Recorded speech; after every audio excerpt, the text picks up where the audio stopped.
Olá a todos, meu nome é Eduardo, sejam muito bem-vindos aqui ao canal do Professor Estrada. Pessoal, estamos aí hoje continuando com o nosso curso de Matemática Básica. Estamos aí na aula 33, dia 1º de setembro de 2017. Estamos vendo lógica, né? Então lembrando que nós vimos outros assuntos aí. Quem não viu os outros assuntos, volte aí, acesse aí o nosso canal, todos os vídeos do nosso canal. Temos a playlist Matemática Básica e lá você pode acompanhar todos os vídeos. Então lembrando, pessoal, pedindo aí para vocês, se vocês conhecem alguém que precisa, se vocês mesmos já acompanham o canal e não estão inscritos ainda, se inscrevam no canal, curtam os vídeos, tá? Porque é isso que ajuda a gente a poder manter esse projeto, tá? Então é um trabalho grande que eu estou tendo para vocês, para poder ajudar vocês, tá ok? Bom, turma, então vamos lá. Então hoje, pessoal, a gente vai finalizar a parte teórica de lógica. Eu quero fazer mais uma aula envolvendo aí alguns exercícios para a gente poder praticar um pouquinho dessa parte de lógica e vocês verem realmente como é que esses exercícios aparecem nos vestibulares, nos concursos, para que vocês entendam que isso tudo que eu estou falando aqui não é algo que não tem aplicação, principalmente nos exames aí, tá bom? Bom, turma, é o seguinte, ontem nós vimos alguns conceitos aí, quando nós temos uma proposição composta, né, que seria uma proposição formada pelas proposições elementares, e pelos conectivos aí, a conjunção, disjunção, enfim, todos os conectivos. Então nós temos uma proposição composta quando a coluna final, que é a tabela verdade, né, dessa proposição, resulta toda ela verdadeira, nós chamamos de tautologia. Definimos isso ontem. Quando todos os valores são sempre falsos, nós chamamos de contradição.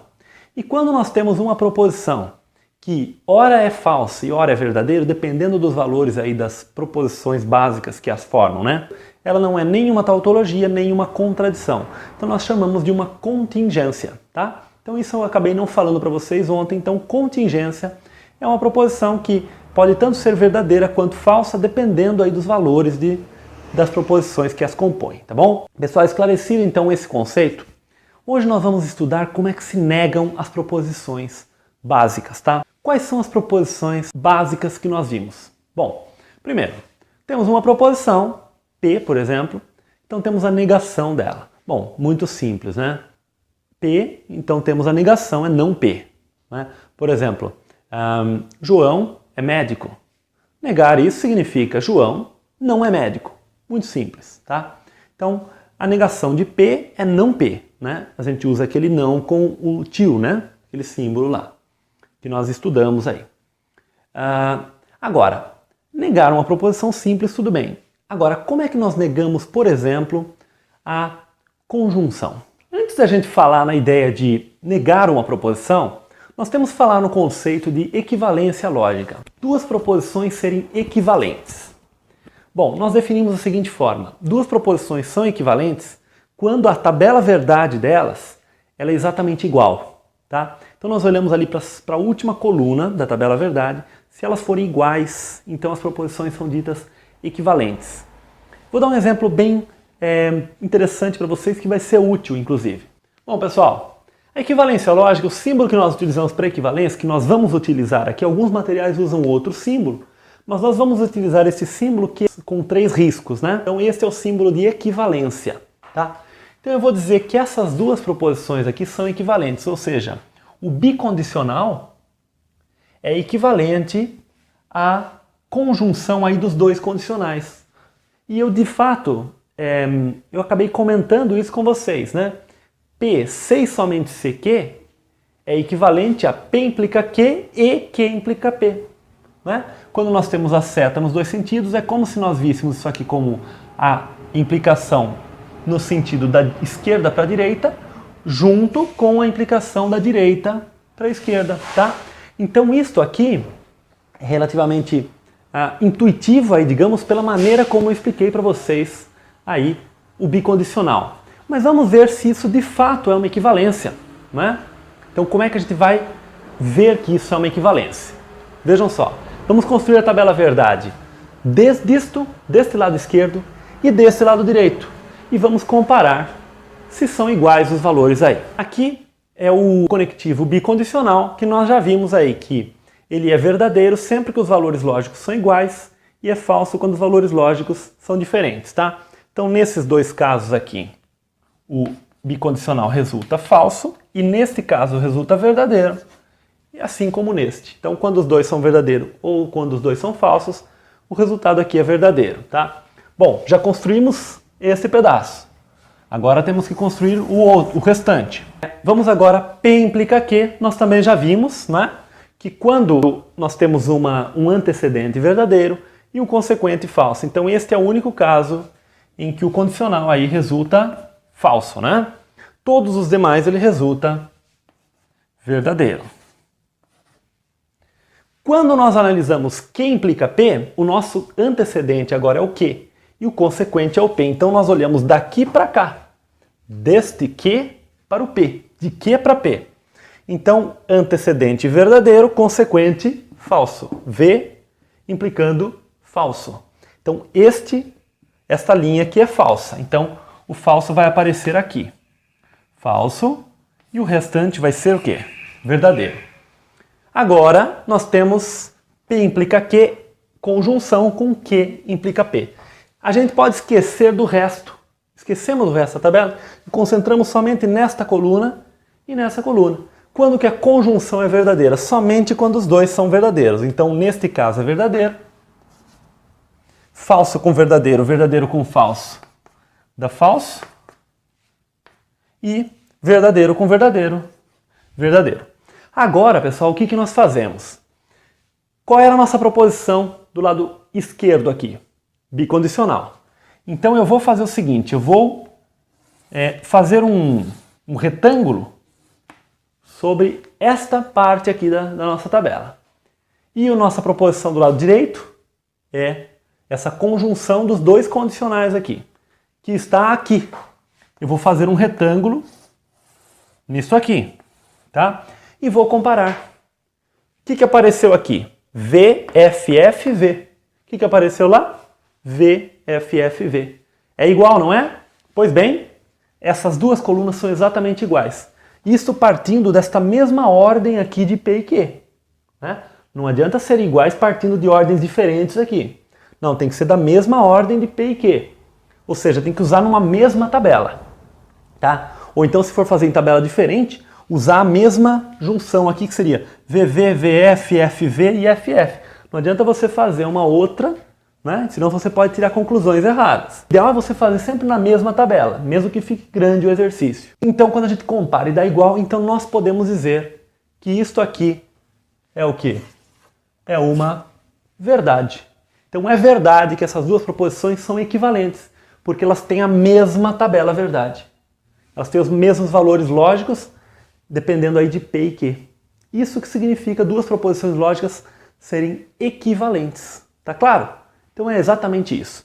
Agora nós estamos no ponto para a gente poder falar na negação de proposições. Quais são as negações básicas aí que a gente precisa saber, né? São equivalências, tá? Então eu coloquei o seguinte, a negação de P e Q é negar P ou negar Q. De fato, isso é claro. Por exemplo, se eu digo que João é médico e Pedro é engenheiro, ok?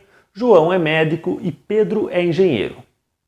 P e Q. Querer negar que João é médico e Pedro é engenheiro, basta que João não seja médico ou que Pedro não seja engenheiro. Não é? É algo bastante simples, pessoal, porque veja o seguinte, por exemplo, o pai promete para o filho o seguinte, eu vou dar de presente para você de aniversário, vou dar uma bola de futebol e um álbum de figurinhas. E aquilo não ocorre.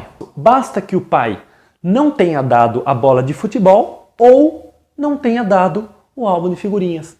Então quer dizer, para eu negar uma conjunção, basta que eu negue uma das duas afirmações. Não é?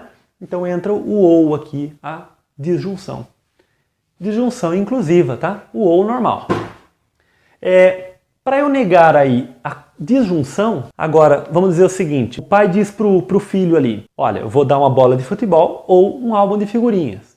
Lembrando que o nosso ou aqui ele é inclusivo, né? Este ou.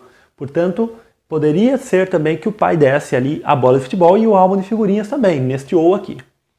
Agora, o pai quebra essa promessa. Então ele não dá a bola de futebol ou o álbum de figurinhas. Para que ele tenha quebrado essa promessa, então ele não deu a bola de futebol e não deu o álbum de figurinhas. É a única forma dele não ter dado a bola ou o álbum, né? Ele não deu os dois, ou seja, entra a conjunção. Não é verdade que P implica Q. Então o pai diz o seguinte: se você passar de ano, então eu vou lhe dar uma bola de futebol. Agora eu vou negar isso aqui. Não é verdade que, se você passar de ano, eu vou dar uma bola de futebol. A única maneira de eu negar isso é a seguinte: você passou de ano e o pai não deu a bola de futebol. Então esta seria a negação aí da nossa condicional. E a negação da bicondicional é o seguinte: se a gente usar esse caso da bola de futebol, né? O pai diz para o filho: se você passar de ano, então eu dou a bola de futebol. Agora, se eu dei a bola de futebol, não significa que você passou de ano. Pode ser que eu tenha dado a bola de futebol mesmo o menino aí não tendo passado de ano, mas se ele passar de ano, ele vai ter a bola de futebol. O que garante a volta é o bicondicional. Aqui sim eu estou dizendo que se você passar de ano, então eu vou dar a bola de futebol, e se eu tiver dado a bola de futebol, então é porque você passou de ano. Ou seja, aí que vem a ideia de condição necessária e suficiente. Então negar isso é o quê? É a disjunção exclusiva. Por quê? Você passa de ano e não ganha a bola de futebol, ou quando que esta proposição é verdade, quando o valor lógico de P e Q é igual. Então quando que ela não é verdade? Quando os valores lógicos são diferentes, que é justamente o que prevê aqui a disjunção exclusiva, tá? Bom, pessoal, muitas vezes eu explicando dessa forma, acredito que fique claro dessa forma, né? Mas é claro que matematicamente, dentro da lógica, isso que eu acabei de explicar aqui não é um argumento formal. Qual é o argumento formal que garante essas equivalências aqui? É a construção da tabela verdade que eu acabei de fazer para o caso da bicondicional, tá? Então, aqui, por exemplo, eu tenho que fazer a tabela verdade deste lado, tenho que fazer a tabela verdade desse lado e comparar os dois lados, tá? Tenho que fazer essa tabela verdade, tenho que fazer esta e comparar. Eu vou fazer o seguinte, pessoal. Eu vou fazer a 1 e a 3 para vocês nesse vídeo e vou deixar para vocês a 2, que vocês têm condições de fazer com base na 1, porque é muito parecida, né? Tem uma certa semelhança. E a 4, ela é bastante simples, só temos aí que lembrar que não é acaba não sendo tão utilizado, mas eu expliquei para vocês, né, lá na primeira aula, a chamada disjunção exclusiva, né? Lembrando aqui, pessoal, que a disjunção exclusiva existe uma outra equivalência aqui que é bastante interessante. Nós temos esta equivalência aqui com a disjunção exclusiva, que é ou P ou Q, significa P e não Q, ou não P e Q, tá? Então, existe esta equivalência também, mas eu vou deixar isso para vocês fazerem. Caso vocês não consigam, deixe nos comentários aí que a gente procura trazer aí num vídeo futuro aí para o canal, tá bom, turma? Então, ok, eu vou fazer aqui o 1 e o 3 para convencer vocês e mostrar como é que a gente demonstra esse tipo de resultado. E vou deixar para vocês aí o 2 e o 4 para vocês fazerem, tá bom? Primeiro nós temos que construir esse lado, depois aquele lado, tá? Bom, temos aqui a tabela para as proposições P e Q, como de praxe. Agora eu quero construir P e Q. Lembrando aqui a nossa prioridade, pessoal, primeiro o que está dentro dos parênteses, né? Isso aí já é matemática normal, tá? Prioridade sempre o que está dentro dos parênteses. Então primeiro P e Q. P e Q nós já vimos que ele é verdadeiro somente quando ambas são verdadeiras. Portanto, neste caso P e Q é verdadeiro e no restante é falso. Então P e Q é falso nos demais casos. Beleza. Mas não é P e Q que nós queremos não P e Q. Vamos negar P e Q então.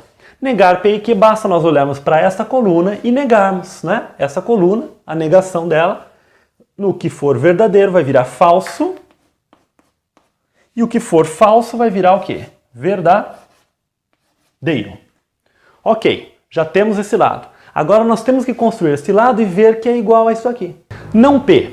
olhamos para essa coluna aqui. VVFF é P. Então, não P vai ficar o quê? FF, VV. Beleza. Agora, e não Q? Q é VF, VF. Então, não Q vai ser o quê?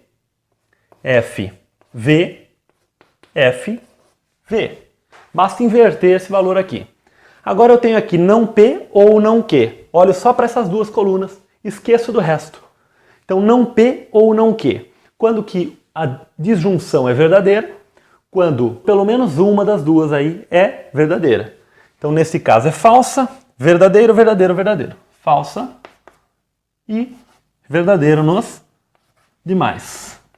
Comparo este retângulo com este retângulo. Este retângulo aqui se refere à tabela verdade para o lado esquerdo. E aquele retângulo se refere à tabela verdade do lado direito. São iguais? FVVV, FVVV. Sim, são iguais. Portanto, existe essa equivalência. Então, está demonstrada essa equivalência. Tá? Então, está justamente demonstrado isso aí. Em teoria dos conjuntos, pessoal, o não muitas vezes tem a ver com o complementar aí, né? O complementar da intersecção é a união dos complementares, tá?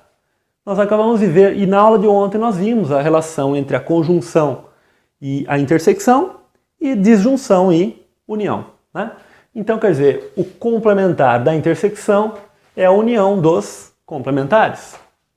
A negação da conjunção, do E, é a união ou a disjunção das negações, né? A negação da conjunção é a disjunção das negações, tá? Então, existe essa relação aí entre a lógica, né? As proposições lógicas aí e os conjuntos, né? Vamos fazer agora aquele caso 3 que eu falei para vocês e com isso a gente vai finalizar a aula de hoje. Estamos aqui já com todos os conectivos que vai ser necessário nós construirmos aqui, já coloquei tudo aqui, tá? Bom, então nós temos aqui as proposições P e Q, os valores normais aqui que a gente sempre coloca. Primeiro nós temos aqui a proposição P implica Q. P implica Q, então nós já vimos que ele só é falso quando algo verdadeiro implica algo falso. Beleza. E ele é verdadeiro nos demais. Tá? Mesmo, né, quando algo falso está implicando algo falso. Isso não tem problema nenhum. Ok. Basta para negar isso aqui, então eu vou negar esta coluna aqui. Vai ficar o quê? Falso, verdadeiro, falso e falso. Ok. Agora precisamos trabalhar com este lado aqui. Não que, VF, VF vai virar FV, FV. Então, FV, FV. Agora nós temos finalmente P e não Q. Então nós olhamos para esta coluna aqui, não Q e P. Então olhamos só para essas duas colunas e esquecemos do resto. P e não Q. Quando que a conjunção é verdadeira? Quando ambas são verdadeiras. Então, V e F, não. V e V, então aqui, ó, verdadeiro. F e F, F e V. Então no restante é tudo falso. Agora nós comparamos este retângulo com este retângulo. É igual? Sim. FV, FF, FV, FF. Portanto, existe aqui uma equivalência lógica. Pessoal, tem uma coisa aqui interessante, que é a seguinte. Utilizando este fato aqui, que eu gostaria de comentar com vocês. Acabamos de ver aqui que a negação aqui da implicação é o quê? É a primeira afirmação, conjunção com a negação da segunda. Tá? O que é, então, o P implica Q? Se a negação é essa expressão aqui, a implicação é a negação da negação. Ok? Porque uma afirmação é exatamente a negação da sua negação. Comentei até sobre aquela música do Caetano Veloso, o avesso do avesso, né? Então, quer dizer, uma proposição é certamente a negação da sua negação. Se você tem uma proposição P, ela é certamente equivalente a negação da negação de P. Lembrando que aqui é o sinal de equivalente, tá, pessoal? Bom, então a negação da negação, volto para a proposição, né? Porque se eu tenho que, por exemplo, João é médico. Eu nego, eu digo que João não é médico. Quando eu nego de novo, eu digo que não é verdade que João não é médico. Portanto, João é médico, né? Então eu volto na minha proposição original. Ok. O não vira o sim de novo, né? A negação do não volta para o sim. Mas a negação da implicação nós acabamos de ver que é essa expressão aqui. Então isto é equivalente à negação do quê? De P e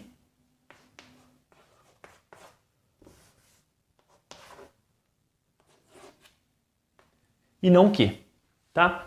Então no lugar da negação do condicional, eu escrevi P e não que. Tá aqui. Então a negação de P e não que. Bom, mas pela propriedade 1, nós construímos aqui a negação de uma conjunção.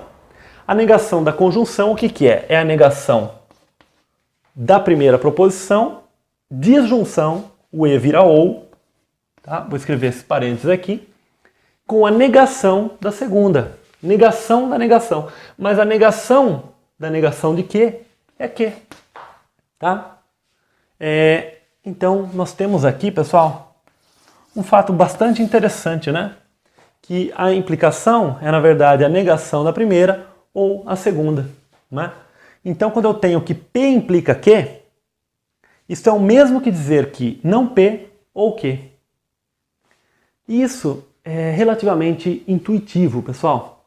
Porque se eu digo o seguinte, voltando àquele exemplo do início da aula, o pai diz ao filho aí, se você passar de ano, então eu vou dar uma bola de presente. Com este fato aqui, nós mostramos o seguinte, que se você passar de ano, então eu dou uma bola de presente, é a mesma coisa que dizer que você não passou de ano ou eu dei a bola de presente. São as duas possibilidades que podem ocorrer. O que acontece aqui, né? Você pode tanto passar de ano quanto não passar de ano. Se você passar de ano, então eu te dou uma bola de presente. Mas vamos analisar com relação a passar de ano. Passar de ano tem duas possibilidades aqui.